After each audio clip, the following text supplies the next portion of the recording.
Hello everyone, आप कैसे हैं? सभी लोग अच्छे होंगे। आपका होस्ट एंड दोस्त राज सिंह फिर से आपके सामने एक नए नोटिफिकेशन लेकर आ चुका है। जैसा कि आप जानते हैं, कोई भी नया नोटिफिकेशन आता है मैं आपके सामने तुरंत लेकर आ जाता हूं।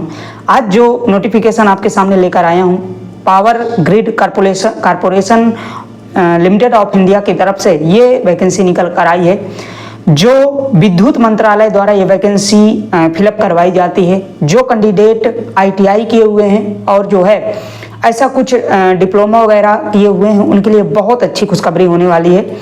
जो भी सोशल मीडिया में मेरे साथ नए जुड़े हैं, वो चैनल को सब्सक्राइब करना, साथ में बेल आइकन को भी ऑन कर देना, ताकि आप तक कोई भी नया नोटिफिकेशन आता है तो तुरंत पहुंच सके। ठीक है, चलिए बात करते हैं। ये जो वैकेंसी आई हुई है PGCIL की तरफ से, जिसका फुल फॉर्म मैंने आपको बताया कि power grid corporation limited of India की तरफ से ये वैकेंसी आ चुकी है। चलिए इसके बारे में फुल डिटेल्स से बात करते हैं। क्या है इसकी एलिजिबिलिटी, कैसे सिलेक्शन होगा, कब से अप्लाई होगा, सब कुछ जानने का प्रयास करेंगे। ठीक है, तो चलिए देर नहीं करते हैं, सबसे पहले इसके बारे में जानते हैं, फिर इसके बारे में ये जानेंगे कि इसमें सैलरी कितनी मिलेगी और ये आखिर है क्या। मैं आपको बता दूं इस सेशन से बढ़ने से पहले कि ये जो वैकेंसी आई है ये अप्रेंटिसशिप पे वैकेंसी है। अप्रेंटिसशिप का मतलब होता है कि आपको 2 वर्ष के लिए वहां पे काम करवाया जाता है। 2 वर्ष हो या 1 वर्ष हो, किसी में 1 वर्ष होता है, किसी में 2 वर्ष होता है। फिर आपको वहां पे काम करने के बाद आपको एक सर्टिफिकेट दे दिया जाता है और अपने घर भेज दिया जाता है। लेकिन आप जब तक अप्रेंटिसशिप वहां पे काम करते हो एज अप्रेंटिसशिप के तहत, तो आपको वहां पे सैलरी वगैरह भी दी जाती है, आपके लिए थोड़ा बहुत खर्च वगैरह भी दिया जाता है। तो इसमें क्या होता है कि जब आप अप्रेंटिसशिप कर लेते हैं, इसके बाद जब आप सर्टिफिकेट प्राप्त कर लेते हैं, फिर जब परमानेंट वैकेंसियां आती हैं तो उसमें आपको एक विशेष छूट का जो है प्रावधान रखा जाता है कि जो जो अप्रेंटिसशिप हैं उनके लिए विशेष छूट दी जाती है। ठीक है, तो आज जो ये वैकेंसी आई हुई है ये अप्रेंटिसशिप में है, तो इसके बारे में आज हम बात करेंगे।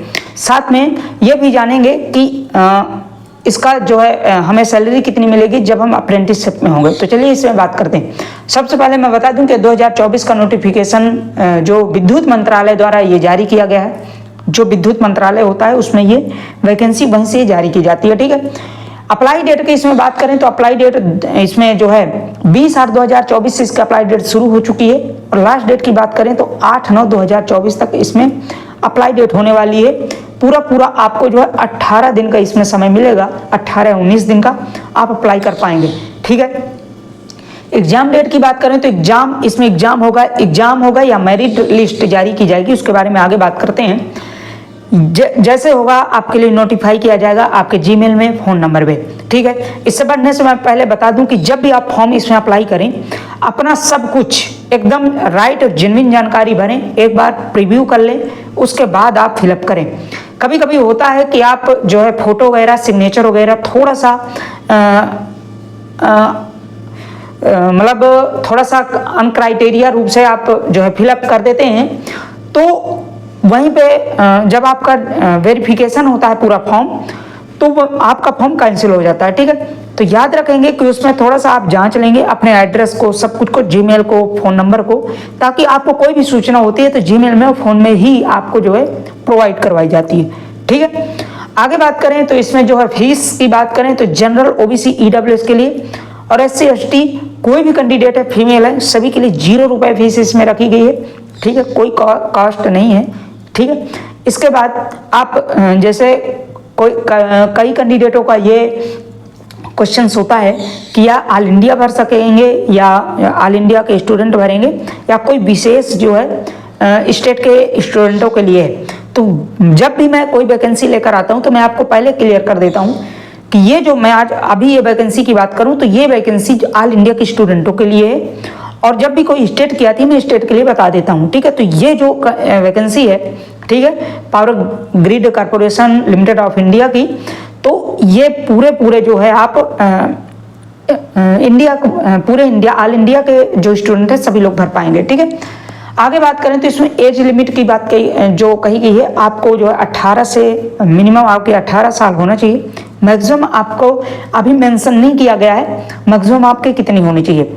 ठीक है, लेकिन मैं मैक्सिमम आपको बता दूं कि 35 साल से आप ज्यादा नहीं होना चाहिए, लगभग अनुमानित है। पिछली जो वैकेंसी आई थी उसमें नोटिफाई कर दिया था, अभी इसमें मैक्सिमम की बात नहीं की गई। ठीक है, तो ये मान के चलेंगे 18 से लेकर 35 तक, ये आप मान के चलेंगे।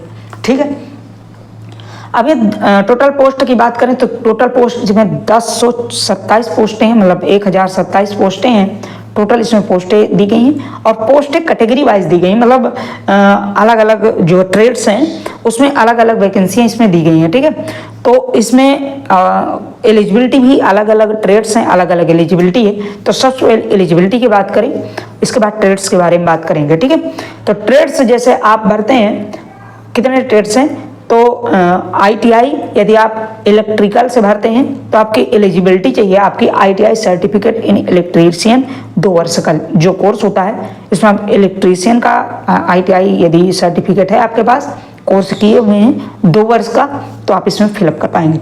आगे बात करें तो डिप्लोमा इलेक्ट्रॉनिकल से जो पोस्ट आई है, इसमें एलिजिबिलिटी 3 वर्ष का आपका डिप्लोमा होना चाहिए इलेक्ट्रिकल से। ठीक है, ये अलग अलग ट्रेड्स की अलग अलग एलिजिबिलिटी। जो थर्ड है ट्रेड्स आपका डिप्लोमा सिविल है, डिप्लोमा सिविल के लिए आपको 3 वर्षीय डिप्लोमा सिविल इंजीनियरिंग का चाहिए, जो इंजीनियर सिविल से किए होंगे। ठीक है, ग्रेजुएट इलेक्ट्रॉनिक जो ट्रेड्स में भरेंगे उनके लिए एलिजिबिलिटी रखी गई है BA या BTech होना चाहिए, या BSc जो है आपका इन इलेक्ट्रॉनिक्स होना चाहिए, मतलब एक इंडिविजुअली इलेक्ट्रॉनिक्स से या BSc होना चाहिए, या BE या BTech होना चाहिए। ठीक है, बैचलर ऑफ इंजीनियरिंग वही होता है। ठीक है, BE का मतलब। इसके बाद आता है ग्रेजुएट इन इलेक्ट्रॉनिक्स, जिसमें आपको BE या BTech आपका होना चाहिए, इसमें भी वही मांगा गया है। ग्रेजुएट इन कंप्यूटर साइंस जो ट्रेड्स है, इसके लिए एलिजिबिलिटी मांगी गई है आपकी BE या BTech इन कंप्यूटर साइंस, मतलब BTech आपका कंप्यूटर साइंस से होना चाहिए। ठीक है, या आपको इंफॉर्मेशन टेक्नोलॉजी से आप कोर्स किए होंगे, तब भी आप फॉर्म भर पाएंगे।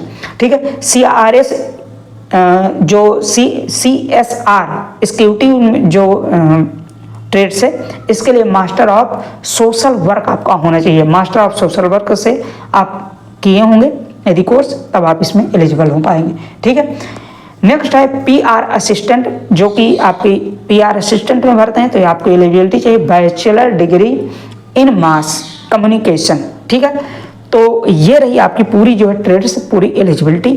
ठीक, अब आते हैं बात किस में कितनी वैकेंसी है और कहाँ पे कितनी वैकेंसी है। तो देखो इसमें जो है रीजन वाइज बांटा गया है, रीजन वाइज दिया गया है, तो मैं आपको थोड़ा सा बताने का प्रयास करूंगा, जिसमें आपको Uttar Pradesh reason NR 3rd से पूरी वैकेंसी 84 है, उत्तराखंड रीजन NR 3rd से आपकी 4 वैकेंसी हैं, बिहार रीजन ERTS से जो वैकेंसी 48 वैकेंसी हैं, झारखंड ERTS से 18 वैकेंसी हैं, दिल्ली रीजन से आपकी 11 वैकेंसी हैं, हरियाणा रीजन से आपकी जो 60 वैकेंसी हैं, Uttar Pradesh reason NR 1st से, ठीक है, आपकी 41 वैकेंसी, उत्तराखंड NR 1st से आपकी 12 वैकेंसी हैं, हरियाणा कॉर्पोरेशन सेंटर से 71 वैकेंसी हैं, और जो है जम्मू कश्मीर से 36 हैं, हरियाणा रीजन NR 2nd से 8 वैकेंसी हैं, पंजाब NR 2nd से आपकी 20 वैकेंसी हैं, हिमाचल प्रदेश से 8 वैकेंसी हैं, चंडीगढ़ NR 2 से 2 वैकेंसी हैं, और वेस्ट बंगाल से 50 वैकेंसी हैं ER, ठीक है, ईस्टर्न रेलवे होते हैं, ये रीजन वाइज हैं। ठीक है, इस प्रकार से पूरी वैकेंसी जो है दिया गया है। मैं आपको जो है डिस्क्रिप्शन बॉक्स में इसका जो है जो नोटिफिकेशन है मैं आपको प्रोवाइड करवा दूंगा, वहां से आप डाउनलोड करके पूरा देख लेंगे। ठीक है, तो जहां से आप भरना चाहें, इसके बाद सपोज दैट आप यूपी से भरना चाहते हैं तो यूपी से आप भर लेंगे, लेकिन आपको वहां का जो है आप जैसे यूपी से भरेंगे तो वहाँ की लोकल लैंग्वेज आपको आना चाहिए, ये विशेष ध्यान रखेंगे।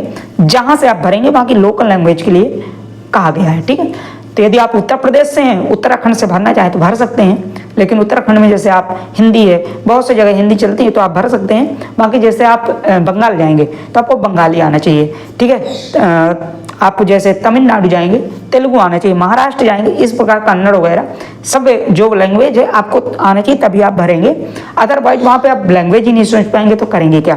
ठीक है, तो ये कहा गया है। अब बात आती है इसमें जो है सैलरी की, तो सैलरी इसमें जो कही गई है इसमें आपको 7,000 रुपये पर मंथ के हिसाब से दिया जाएगा। अभी जो नोटिफिकेशन में है, बाकी अगर कोई अपडेट है तो मैं आपको जरूर बताऊंगा। अब आती है सिलेक्शन प्रोसेस की, सिलेक्शन आपका कैसे होगा। तो देखो सिलेक्शन जो होगा आपका जो है